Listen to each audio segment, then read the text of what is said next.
All right, we're back and better than ever here on Hold My Banner, and you know who it is. Travis Thomas with you, my co-host. Appreciate you always. And you know we're not rolling alone, right? We always have our boy, the walking, talking, triple-double. I like how he comes in there with the It's like an elbow, like a box out, like a get out of here. Ountae Campbell. What's going on, Tay?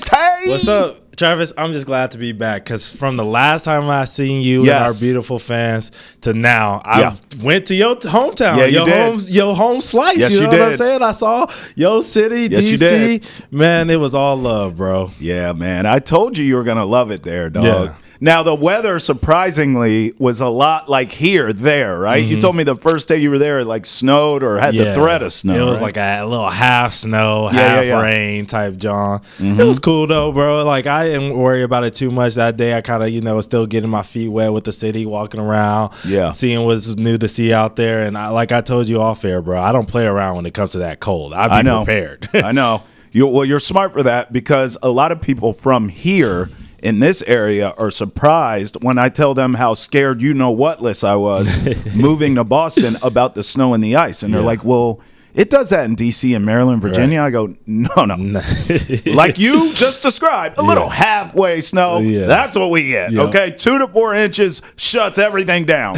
Schools closed. You can't find bread and milk in the grocery store. Whereas here, 2 to 4 inches, like, are you kidding me? Yeah. That's just a dusting. Yeah. So it's been a little bit of adjustment. I'm glad you had fun. Now, did you go?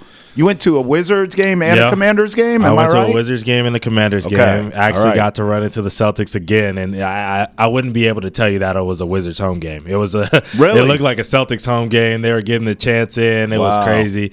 So that was a lot of fun. The Commanders game against the Cowboys was insane. What a game to watch in person. Yeah. Special teams kind of game. Really a lot of crazy plays. Yep. Yeah, that was a lot of fun as well. And I actually was patrolling this while I was out there. What?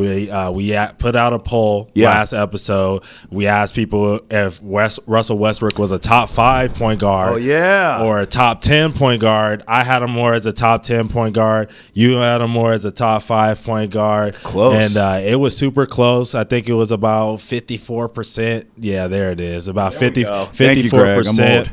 Said top 10, and then 48% said top 5. So people were rocking with me a little bit more, but it was close. So it was good that we had a debate about it. Yeah, I agree. And one thing for sure too, I feel like 100% of us feel as though he's a top 10. Which is what you and I sort of settled on in the segment of like, all right, well, one thing we can agree on, he is at the very least a top 10. At least 99% of us. Yes. I saw some comments. Some people were being knuckleheads talking about he's not top 25 or whatever. Wow. So. See, I would argue with them all day, but that's not what you're doing. You're not saying that. No. Well, I'll argue with you over other things, all right? We'll bring you back and we'll argue all day. Yep. I want to actually start here. How can I elbow you out of here? Get him out of there. Get him out of there. There you go, a little Charles Barkley action. Prime Chuck, not current Chuck. Anyway, so far so good with predictions on this fine program, Hold My Banner. Think about this. Both Ountae and I got to give Ountae credit too, both of us told you this team, the Celtics, currently in a win streak, it's going to run up to 7 games. And then they're going to play the Cavs in Cleveland, and we'll see. It's almost like a heavyweight rematch. And here we are, smack dab in the middle of this thing. So let's go back. Let's rewind the clock here. You heard Ountae talking about being in D.C. over the weekend. We haven't seen you since. So let's go back to the weekend where they had a huge matchup with the Timberwolves. It was like a Sunday afternoon. Now, listen, I was watching the Patriots because I had to talk about them. But I caught the end of the game. And Anthony Edwards for the Timberwolves went off. I mean, nearly a triple-double, 28 points, but down the stretch, which is what I caught, and thankfully so. It was Tatum, it was Brown, being clutch, making the big plays, taking the big moments like they always do, and that was the difference. Anthony Edwards, for the Timberwolves, did his thing. They damn near won the game, but the Celtics had 2 titans. 2 horses are stronger than one, and Tatum and Brown, carried the Celtics down the stretch. Then there was the Clippers game. I mean, I'm looking at the numbers right now. The Clippers game was quintessential Celtics. 6 guys in double figures. Collectively, they all hit 22 total three-pointers, including breaking a record for threes made in a quarter in that game. And it was just, that's why I call it typical. This was beautiful ball movement. Everyone touches the ball. Everyone eats. It was fantastic. Teamwork, all that stuff. Communication, championship level basketball. We saw it. And to the surprise of no one, by the way, they blow out the Clippers. But the big observation I've had during this win streak, I would say overall, because even in that game against the Clippers, I say to no surprise they blow them out.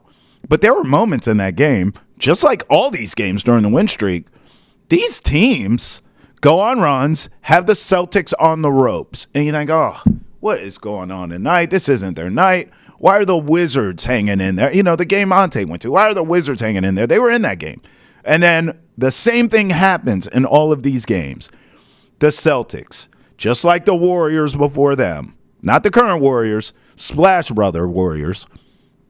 Okay, we're down. Big deficit, doesn't matter. Go on a run. All of a sudden, Celtics had a couple threes, a barrage, 3-4 in a row. That lead's cut. They have the momentum. Game over. You lose. Tatum and or Brown are going to close the show, and you're finito. That's how that goes. The Warriors did that during their prime as well. Same thing. They'd be down by these obscene amounts of points. All of a sudden, Steph, Clay from the corner, Draymond being Draymond, punching people, getting rebounds, kicking it out to the open guy. Warriors win. That's just how it goes. Now, you add Kristaps Porzingis back to this lineup. Welcome to Juggernaut City. Good luck beating that team. Porzingis comes back against the Clippers. He looked good. He looked healthy.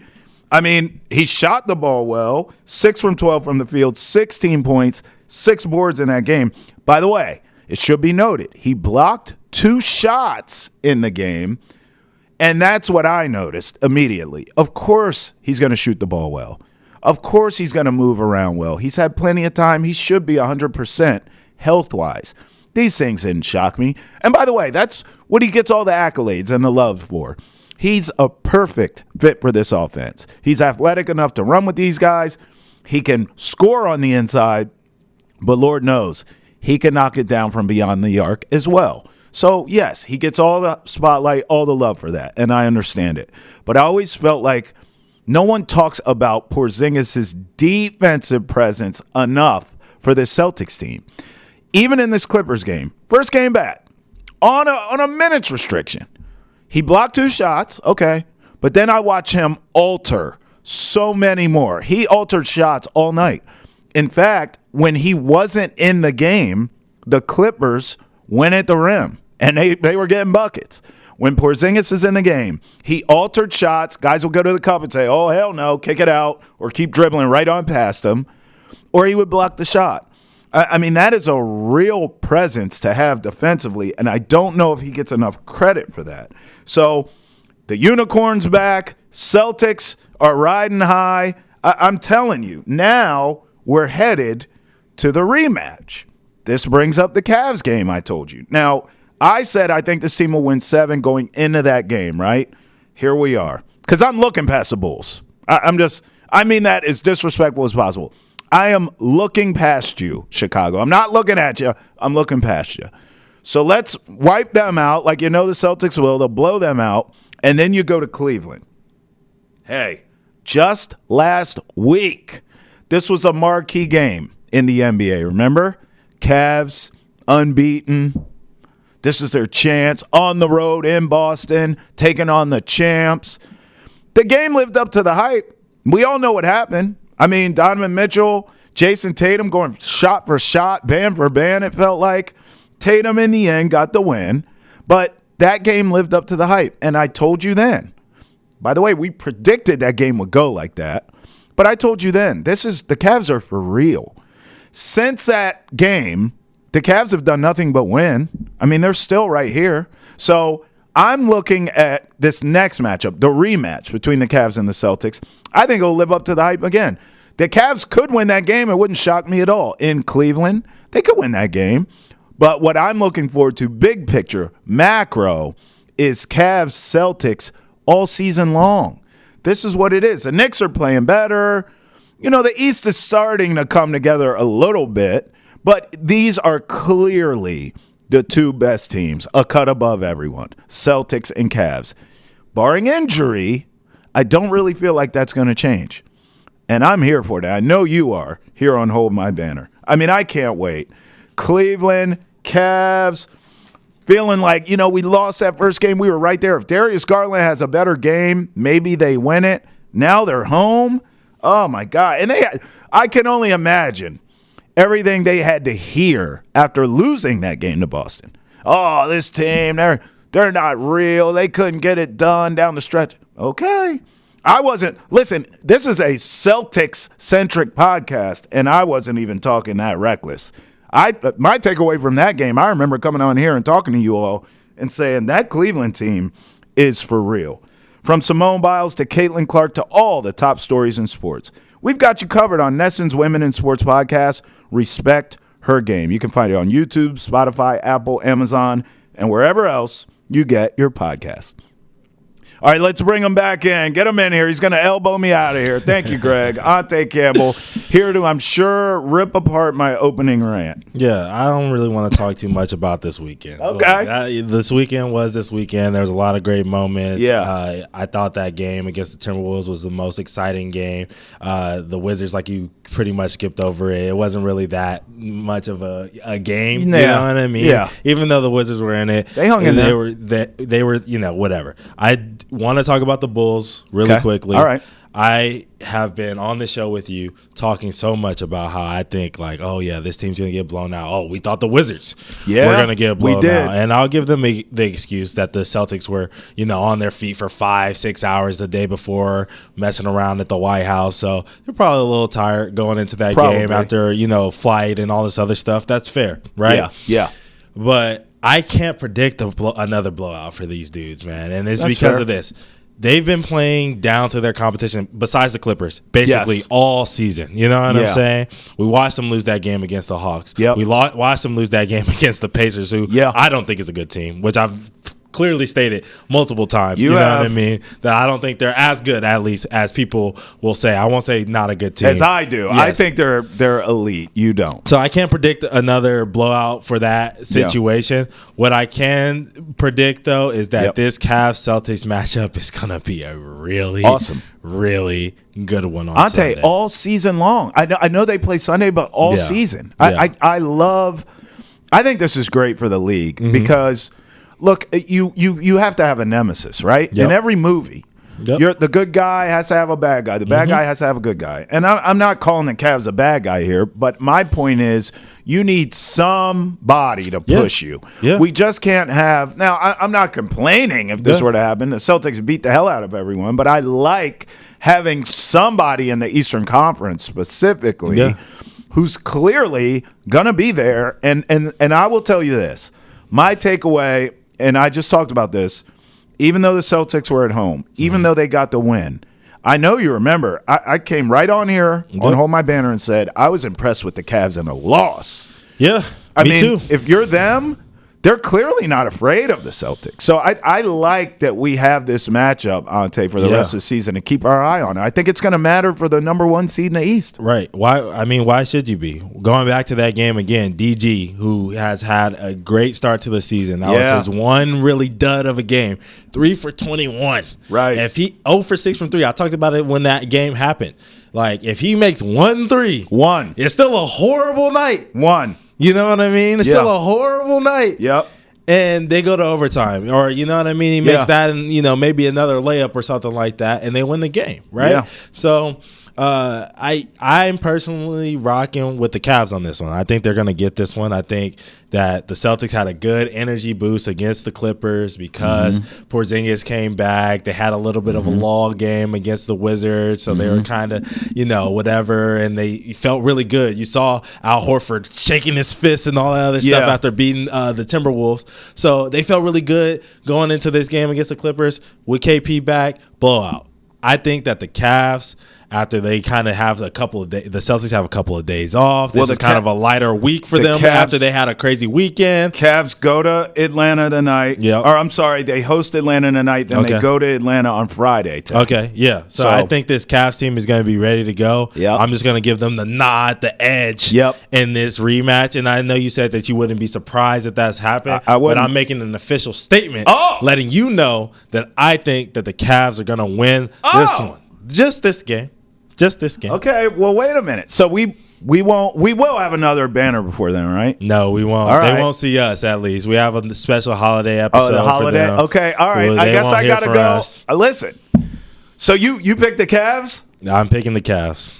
I mean, listen, man, we can't agree on everything, can we? No. I'll take the damn Celtics. Oh, okay. Now, listen, I already said this. I won't be surprised. No, if and the I Cavs won't be surprised win. if the Celtics win either way, right? But I'll take the Celtics here because I still think, look, a lot of this is psychological too, Tay. Yes. And you know this. Mm-hmm. I am sure. I know you've mentioned some of the players you've played against along the way in your high school, youth, and even college basketball along the way. Individual kind of battles. Mm-hmm. But I'm sure there were teams along the way that were a thorn in your team's arse, and you had to play them 2-3 times sometimes. Yeah. And you go back and forth. So I wouldn't be shocked if either team wins, but I think psychologically the Celtics want to sort of sun the Cavs. Yeah, and I think the Cavs want to do the same thing. Right. In their building, you know what I mean? Right. At home with their fans, you know, when the Celtics go on the run, it doesn't hurt as much. That's right. Your crowd isn't, oh, wow.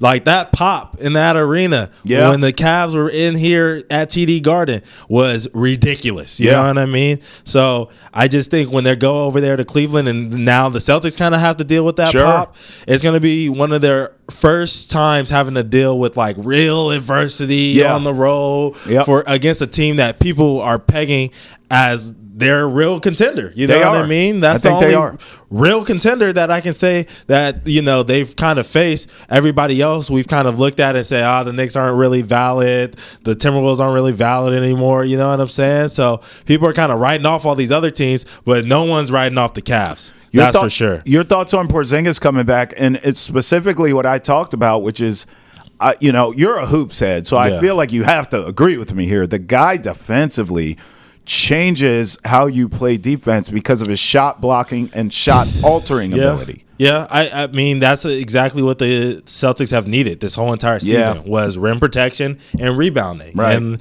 what does that 7'3" Latvian not do in those categories? Like, he blocks shots, like you said, and he also gives them, like, the Celtics weren't dunking on anybody. I had people around the office, around wherever, you know what I mean, around Boston saying, I love the Celtics, but I don't know if I could really watch their games as much because they're kind of boring. They're just shooting threes. That's pretty much all you get. Yeah. And then Porzingis comes back and they're getting dunks. They're getting blocks. Yep. You know what I mean? Cookies and Cream is back. You know what I'm saying? Yep. JB and him are throwing lobs to each other. Like, this team is starting to look more exciting now. So I think KP brings all of those things that you said on the defensive end, but I also think he brings Wick and all of his friends some money in their pocket because people are more excited about this Celtics team now that he's a part of it than they were just a couple of weeks ago. Hey, dog, I'm not going to lie, bro. I would love for you and I to have some sort of nickname. I call you the walking, talking triple-double, but if we had a nickname collectively, that would be cool. But I swear to God, Cookies and Cream.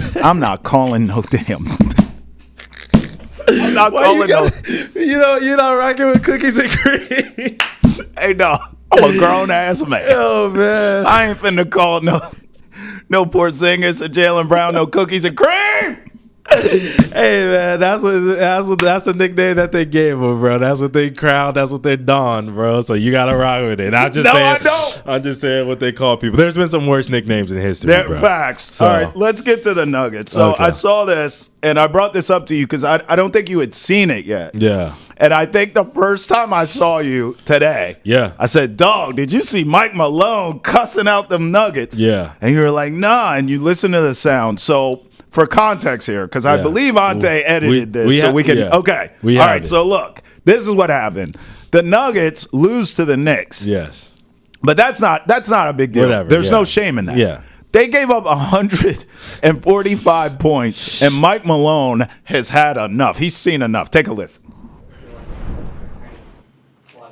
Oh, that, man. No. We're not flushing. You don't flush when you get embarrassed. You don't flush when you gave up 145 points. You don't flush when you didn't play hard, you didn't play with effort, didn't play with physicality. I'm not flushing anything. Do you look to your leaders in that situation, the leaders on the court? Well, yeah, I mean, like Russell Westbrook. You know, I mean, he's vocal. I mean, but we need more than Russell Westbrook. You know, I need Nickeil Jokic. I need Jamal Murray. I need guys that have been here in that starting lineup to be vocal. And, you know, tonight we got embarrassed. I mean, what just happened is, and let's be honest, it happened tonight for 4 quarters. It happened in the first half against Dallas. So we're 16 games in and we're talking about effort. We're talking about toughness. We're talking about physicality. Game 1 in Memphis. I mean, this is, and regardless of who's in, who's out, you know, who do we want to be as a team? You know, I mean, so yeah, leadership would be great. Toughness would be great. Physicality would be great. Playing like you actually care would be great. And we didn't do that tonight. Give them credit. They're coming off of a bad loss in Utah, and they played like it. They played urgent, physical, desperate, motivated basketball. And we played like we won a game in L.A. and like we could just show up tonight. And when you think you can do that against a good team like that, that's what's going to happen. Now, what's interesting here is the Nuggets right now, when we expect this to change, but right now they're towards the bottom barrel of the Western Conference if you look at the playoff picture. Yep. And obviously there's still a ton of time left, but they're sitting around like the 8th seed right now. Yep. Whereas the Knicks in the East, even though we were just talking about Cavs and Celtics being the creme de la creme, the Knicks have kind of got it together. They're climbing back up in the East where we knew they would be and where they really belong. So, I don't have any problem at all with any of these comments. In fact, I think that's why he's one of the elite coaches in this game, Mike Malone, because I liked that he called out the defense. I like that he called out names. That was the main thing. And if you notice, Ountae, it was all the stars, brother. He called all the stars out. And to me, that shows this is a coach. It's kind of what we're dealing with around here in New England as a football coach. But I like when a coach holds players and himself accountable, too. And he did that in this press conference as well. He took blame and all that. But I like that he's calling out players here. And I agree. And we've talked about this on Hold My Banner. When we see the Nuggets play, they're sometimey. Sometimes they play defense. And I remember saying to you, when they do that, this is a team that can go to the finals like I predicted. But they're sometimey because I think it's too inconsistent. Actually, it's more consistent that they don't play defense. And I think that's why he's so fed up, right? I mean, am I being fair? You're definitely being fair. And I told you. You did. And you told me I was tripping, Travis. I told you weeks ago that Nuggets fans should be nervous. You did. Because this team doesn't guard anybody. No one. Nobody. And you told me, oh, it's early. I said, no, Travis, I understand the mark of a team that doesn't guard. Yeah. That was my identity throughout my basketball career. I know a team that doesn't guard when I see a team that doesn't guard. And the Knicks, they let OG Anunoby have a career high 40 points against them. That's crazy. OG Anunoby, not a scorer. Now, OG's a great player. Yeah. I really like him. But not 40. 40? Right. Like, it comes down to this. I love what we just heard from Mike Malone. Yeah. And it's as simple as this because he's a veteran coach in this league. Yes. He's won a championship now. He understands that he can challenge his guys in this way. But Jokic, he's top of MVP ladder because of the effect that he has on the offensive end. Sure. He's never been known to be a great defender. Right. And when he won a championship is because he stepped it up. Yeah. Jamal Murray has been this up and down player, injuries and all this other stuff. But those are two guys that have been on this team, and it is their team. Jokic, you're a minus 20 in that game. The lowest or highest, however you want to look at it. The lowest plus minus out of anybody that played on the court. No and you kidding. played the second most minutes. And it's your team. Minus 20. Jamal Murray this season. You played 13 games now, so I don't want to. I know you missed some time, but I don't want to hear the excuses. You're shooting 40% from the field, 33% from three, and scoring under a dub, under 20 points a game. You're at 17.8 right now, bro. That's not enough. What's a glaring sort of difference you see now, present-day Nuggets to the championship Nuggets? Because that team, I don't think they were a great defensive team. They weren't this bad. They had dogs. Well, first of all, this team is still missing Aaron Gordon, and that's a big part of what he does for this team right now, right? That's a huge part. A thing that this current team is missing. Yes. And when you have Russell Westbrook, as much as I love him as a player and how he's doing great things, right now at the sunset of his career, he's not a great defender either. No. You know what I mean? Not right Jokic is not a great defender. Jamal Murray's never been a great. No. He's been good, you know what I mean? Yeah. But he's never been a great defender. And then you lose KCP. You lose KCP. You lose Bruce Brown. These are guys that hung their hat on the defensive end. Yeah. You know what I'm saying? And accepted their role and stuck to three. And you're trying to get Julian Strawthird and Christian Brown and Peyton Watson, young guys who are going to be good someday but haven't figured it out just yet. Right. You need your vets to be like, hey, bro, this is how Bruce did it. This is how KCP did it. Right. You got to look at it like this. Because I know those dudes were being vocal leaders. KCP talks the whole entire game. Yeah. Almost talks too much. He's almost an annoying type of guy. You know what I mean? With the way he talks on the defensive end. Right. They need guys who are going to over-communicate at this point, which is what Mike Malone was speaking to, which is a huge part of being a point guard, which is really what both of these two dudes are. Jokic is a point guard. Jamal Murray is a point guard. So they should be overly vocal, not just on the offensive end, but the defensive end. So I love this, once again, from Mike Malone. This is tough for me, guys, because I look at these standings. We just talked about where the Nuggets reside in the West, which is bottom of the barrel currently in the playoff picture. And then Mr. Ountae Campbell, who predicted the Oklahoma City Thunder would be in the finals, taking on the Celtics. Mm-hmm. And don't look now, but they are the 1 seed out west. Yes, they are. It's still too early. It's still too early to start your parade of you being right. 100%. But as of right now, as we sit here today. We're about a fourth of the way through the season, almost. Right. We're at Turkey Day. Mm-hmm. And, so far, you've been right. Yeah. But things can change. I tell you one thing. What will signal to me things will change, trade deadline, Nuggets are out there looking for role player defensive help. Yeah. That'll tell me, okay, they know they have a real problem, and they're not going to be able to make me right and to get to the finals unless there's a change there. So I'll be looking for that. I want to see what they do at the deadline. Yeah. But do you want to hear all about Boston sports? That's a question. Check out Nesson's Daily Sports Podcast. Boston has entered the chat. I'm on there. You can enter the conversation by tweeting us at using the hashtag, too, NessonChat, or email the chat at Nesson.com. Boston has entered the chat. Is available on YouTube, Spotify, Apple, Amazon, and wherever else podcasts are found. All right, Tay, it's never a good day around here if we don't play a game. Yep. So what do we got this week? You know what we got. What we got? Wicket or kick it. Yeah. More fire. Yeah. All right. So we talked about the Celtics matchup with the Timberwolves. Yes. We always have SGA on here. So we got to have his cousin, Nickeil Alexander-Walker. What do you think about this fit, Travis, from him? Let's see here. All right. Greg, take that full for me if you would. Our director extraordinaire, Greg, always coming through for me here. All right. So, look, this is all black everything. He's got shorts rocking with the leather coat.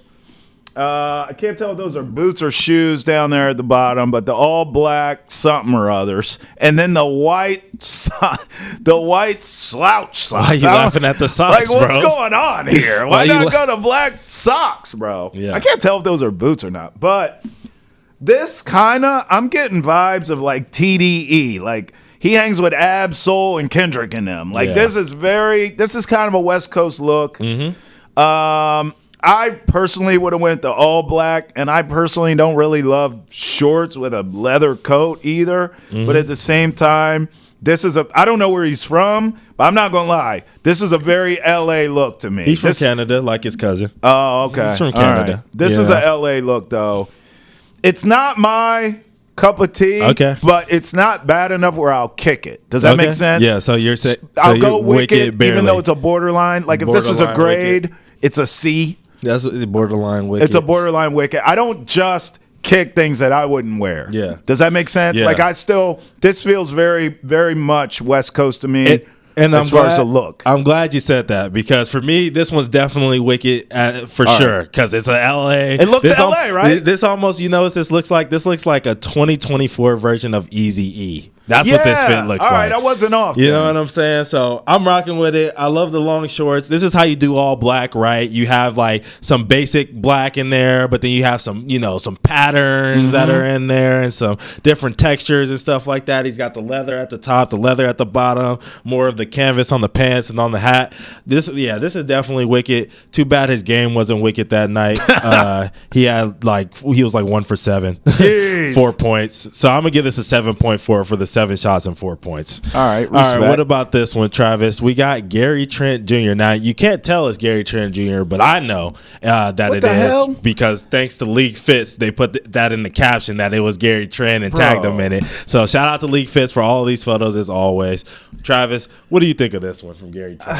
This is ridiculous. Like, these guys and these shiesties, man. I can't do it no more, Tay. Like, these are ridiculous, bro. Like, show us your face. Like, what is this? And then are you going on a flight? Does that not look like the pillow you use on a flight when you got to take a nap around his neck? So you wearing the shiesty with the flight pillow for the nap? Like, this is too much.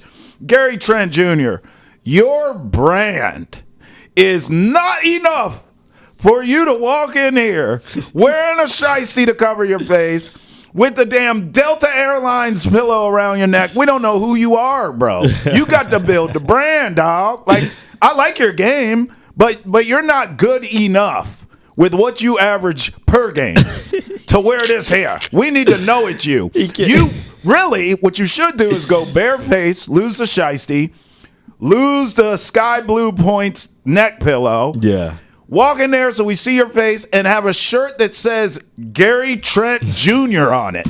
That's how you build your brand. Not this hair. This ain't it. I'm kicking this all the way back to JetBlue. Man, bro. He looks like he scams, bro. He looks like he sells Forex, bro. It's the like shiesty. He's a Forex trader. Why? When does the shiesty and it's not go even away? just a shiesty. It's a lace shiesty. It looks like he's got his girl's, underwear on his face. You know what I'm saying? He got the lingerie wrapped around his face, dog. With the Swiss beat hat on the top, bro. I'm not rocking with this one, bro, at all because you know what he looks like? He looks like a GTA 6 character. That's what he looks like. He's got you know what? Maybe it's Call of Duty. He's trying to be a cool Call of Duty character. He's been playing COD with Kyler Murray on his off days Kyler and stuff Murray like that. catching strays? Yeah. He catching strays for sure. But yeah, so he's got this on, the camo puffer vest. He's got the rock star white sleeves with fake tats on it under his black shirt. The jeans and the shoes are and fine, I guess, lace shiesty. But the lace shiesty is where he lost me, bro. So I'm giving this a 2.7 out of 10, bro. I got real tears. And then the Kyler Murray catch of strays is the funniest part because I want to defend or apologize to Kyler Murray, but he on them sticks. Yeah, he playing the game.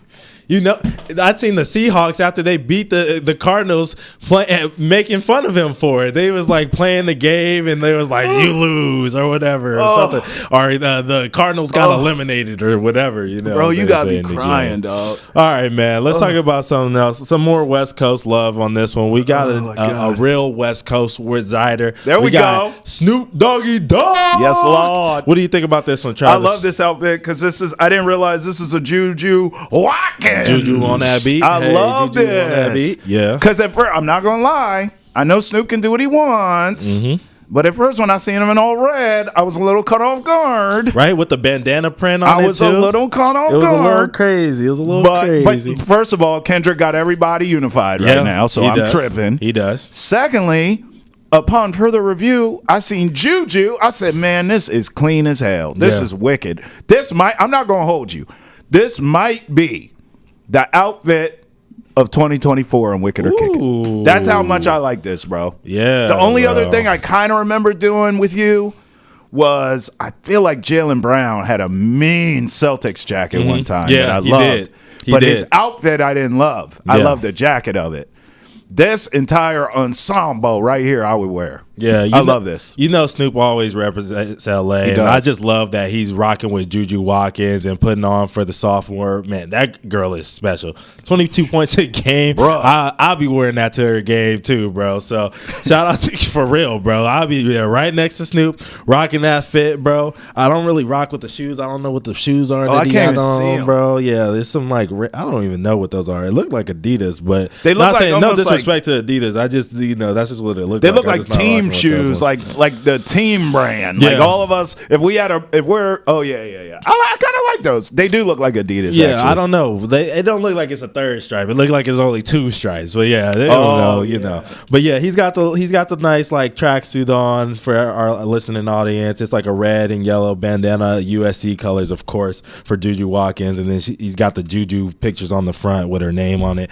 She's a baller. I mean, he's a baller. She's a baller. It's LA. My city's what you call it? My boy Kendrick dropped an album last weekend. Relax. You know what I'm saying? I'm feeling great, Travis.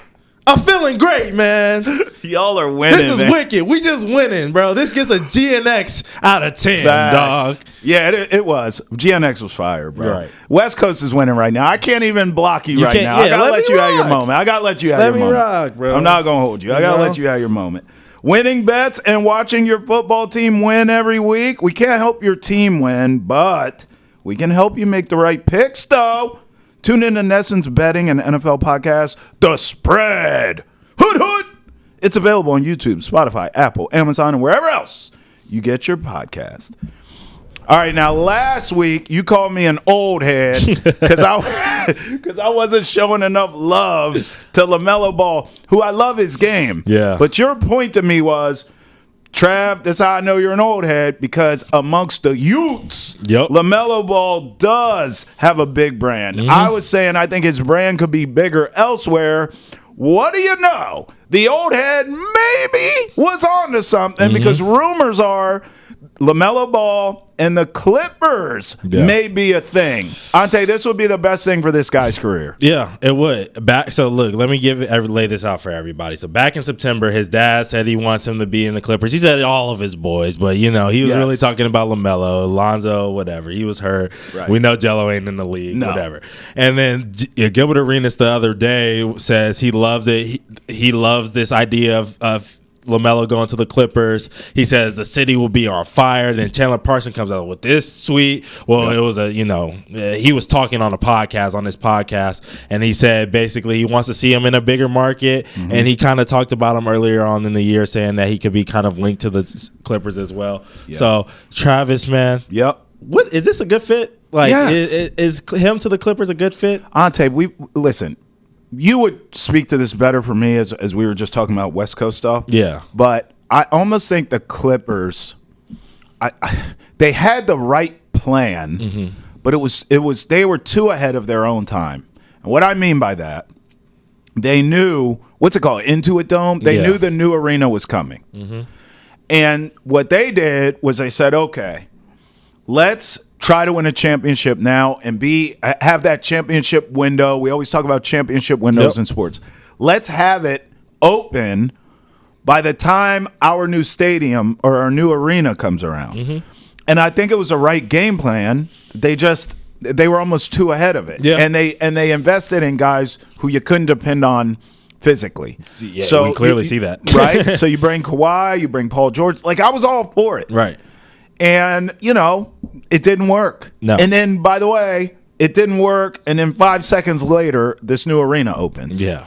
So they kind of blew it in a way. I mean, they had garnered enough interest. They blew it. They were a playoff team. They mattered. They're relevant. The Clippers are probably cursed. But they blew it. Yes. I mean, to have Paul George, Kawhi, and James Harden and not get anything out of it. It's just ridiculous. And now that's completely broken their up. Their first Western Conference Finals run in their entire history. Only Paul George was there for. That's right. So they blew it. They blew it, right? What better way to kind of, I mean, you can get a star in this kid. This kid's a star, Ountae. Do you see what he's doing lately? Man, I think that's kind of why this conversation is being picking up over the last 2 games. 47 points a game. It's unreal. 8.5 assists, 7 rebounds, and 2 losses. So, it's unreal. I was going to say, what more could you ask for? But you would ask for the wins. You know what I'm saying? But otherwise, yes, this kid has been hooping. Yeah, the kid's for real. So, look, he's getting buckets now and losing in a small market. Yeah. Let's just call it what it is. Why not get buckets and lose in L.A.? Wait, bro. So they can't win with the kid? And thank you for just proving my point already. I say this is horrible. And, and the reason that I say it's horrible is because that team, if they're going to have him come in and be a part of that team, whatever, I don't know if it's via trade. I haven't looked at the money. This is not about that right now, right? This is about fit for LaMelo, fit for the Clippers. Sure. He has had issues after issues after issues with immaturity throughout his NBA career. And that's when he's in Charlotte. It ain't much going on there. Yeah. He's speeding out of arenas. He's hitting kids or something like that with his car possibly or whatever, allegedly. I remember you know what I'm saying? So, cussing on live television. Right. He's doing all different types of stuff. You know what I mean? He's already got the chains. And I don't mind him having fun, right? Yeah, like he's supposed to have fun. He's an NBA player. He's made it to this huge stage. Yeah. He's supposed to have fun and like it. No question about that. But at the same time, you're talking about a team, an organization that has never won anything. Yeah. Right? Right. And then you're going to take a kid who has never really won anything since he was a freshman or sophomore in high school playing with his brothers when they were nice. But ever since then, when he went to Spire, he was a loser. When he went to Lithuania, he was a loser. When he played on his dad's league, he was losing. You know what I'm saying? When he got to the league, he was a loser. He's been a loser basically the whole time. Pretty much. So you're going to add a loser to losing culture. Yes, you know what I'm saying? Yes, because he's going to sell tickets. I think that's a terrible decision, especially when a lot of the guys that the Clippers keep adding have character issues. Kai Jones, character issues. KPJ, character issues. None of those people sell tickets. Josh Primo, they added him at some point. None of them sell tickets. Character issue. James Harden even at points in his career, right? Character issue. And you're going to add... Yes. Now, I would assume that LaMelo and James Harden wouldn't coexist in this universe, which you're going to add another guy who has had some maybe possible character issues. I won't say definitely. Yes, right? I am. To this equation? No. Yes, I am. Because, first of all, James Harden would be traded in this trade, and then the Hornets would buy him out. Because you know damn well he ain't playing for no damn Hornets. No. So, yes, I would. I would take him. No, because like Paul George said it. Clippers are the B team in LA, bro. Like if I'm the Clippers, I'm tired of being known as the other guy. Like, so what are you gonna do? Steve Ballmer is known as the other guy. Like, you're the other Microsoft guy. So what's the plan? What are you gonna do? You know what I mean? James Harden is the other guy, the star that never won. You know what I'm saying? The Clippers have always been the guys that are there but never really done anything. Even in the years that they're better than the Lakers. But what's the plan? We just talked about how they had these three studs. I told them to blow up 2 years ago, Travis. Yeah, but they didn't. But they didn't. So now you have this new arena. You got to put butts in seats. This kid. Forget putting butts in seats. You need to win. You need to win. They're not going to win. The seats are selling themselves already, bro. It's a new arena. I told you I want to go visit. I want to see what that new arena is going to do. What it do. No matter what, they're competitive enough. They need to change, dog. They're in Inglewood. You know what Inglewood is called? The nickname for Inglewood? What? City of Champions. I thought that was Boston. No. Look it up. Inglewood, City of Champions. So if you name yourself the City of Champions and you have one of the perennial losers under 500 throughout their career. Right. Their entire franchise history under 500. Ain't so you're won a perennial loser.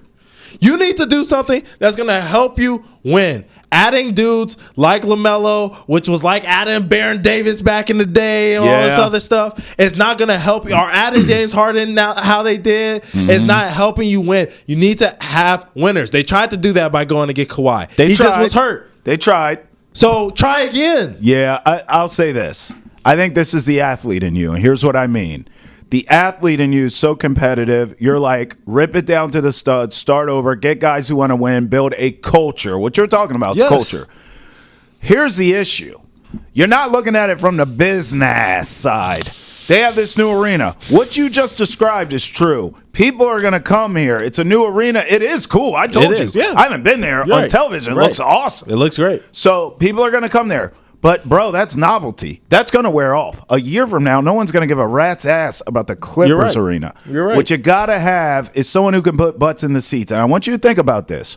Right now, today, as we sit here, my friend, the only person who scores more points in this league per game is Giannis. Mm-hmm. This kid is awesome. He's from L.A. He's got the personality. He's one of the most talented scorers in the league. He's got the look. Yes. He's got the hair. He's got the brand. They're from there. His dad's loud. It's perfect. Get that loser James Harden out. Get a younger loser who can get buckets. It's genius. And it's so Clippers. It is. And you're right. It is something that the Clippers will do. It's so and Clippers. That's why they're cursed, and they're going to stay cursed. They're going to stay cursed. All right, let's do this. Mm-hmm. You know I love when we start talking about that one league pass game that we're watching. I'm going tonight. Thunder at the Warriors. Why? Bro. What? Don't start off the segment talking about you love talking about League Pass. I love League Pass. And then give me an ESPN national game every time, Travis. Like, I'm tired of this, bro. Why do you keep doing this? That is not a League Pass game. Always pick the best game. Bro, it's a national game. You don't know how my cable is set up. You don't know if I got them channels. Bro. All right, go ahead, bro. Now I'm going Thunder. Go. I'm going Thunder and Warriors for the obvious. Yeah. Right now, this is 1 versus 2 in the West. Mm-hmm. Which is why I see why ESPN would want the game. But I'm just saying, you don't know how my cable's set up. Look, 1 versus 2 in the West. Yep. I've told you before, I really admire the Warriors as a franchise and how they've kind of rebuilt this on the fly a little bit. It's funny. The Clippers can't get out of their own way. No. Right? Meanwhile, the Warriors lose Klay Thompson. And they're like, it's okay. We'll figure it out. We got some young pieces here and there. They understand they have multiple winners. Yeah, Buddy Hield, come on. This is a culture we do. Steph and Draymond still chugging along, and here go the Warriors. Yep. Now, with all that being said, and this game being in the Bay, I like the Warriors for this game. Okay? But I've also, while acknowledging and giving props to the Warriors and their franchise, have told you, unless they go get Giannis or someone of that ilk, I do not believe this team is going to be a player come playoff time. I think they're a regular season team, and I believe the Thunder, even though I'm taking the Nuggets still, I'm going down with the ship, I guess. Mm-hmm. But the Thunder, we know, is a bona fide NBA Finals team. I just don't think the Warriors are. I always like to remind people when I was right. And before the 2022 season started, I said, hey, the Warriors are the best team in the league, if healthy. They're going to win this chip. You called that, if healthy. Wow. And when they do, that'll be it. This is it. So I'm going to stick to that, and I agree with you. Like, this Warriors team, like, as great as they're doing, they're legitimate as far as, like, they're a real playoff team and all that other stuff. But as far as a contender, like, I don't fear them when we get into a 7-game series. At all. I think in the one game like we have right now where you play a team and you go on to the next, they're dangerous, but not in the future. Real quick for me, I'm going Hawks at Cavs because I like to actually give the people a real League Pass game that they can watch. You don't know my cable? And I just think that Hawks, once again, versus the Cavs is just a game getting the Cavs prepared for the Celtics. This is going to be a team that's going to shoot a ton of threes. This is going to be a game that's going to be high impact. The Hawks have been a little bit worse ever since Trae Young has come back.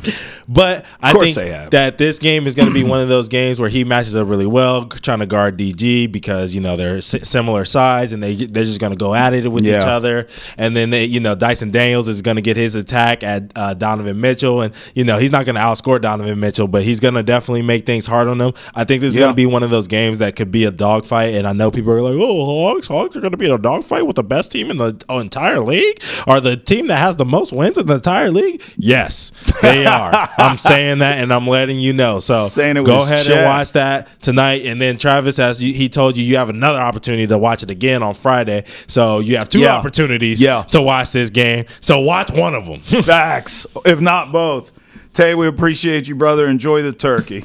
Listen, I want to close it out kind of with where he just left it off with the Cavs. I can't wait for this rematch. I mean, we so far correctly predicted that the Celtics would be in the midst of a win streak by the time they go back to Cleveland for the rematch against the Cavaliers, and the Celtics are doing just that. If the Cavs win both of these games that Ountae just told you about against the Hawks, which I imagine we all think they will, if they sweep the Hawks, that'll make it 4 straight wins for the Hawks, or for the Cavs, excuse me. So think about that.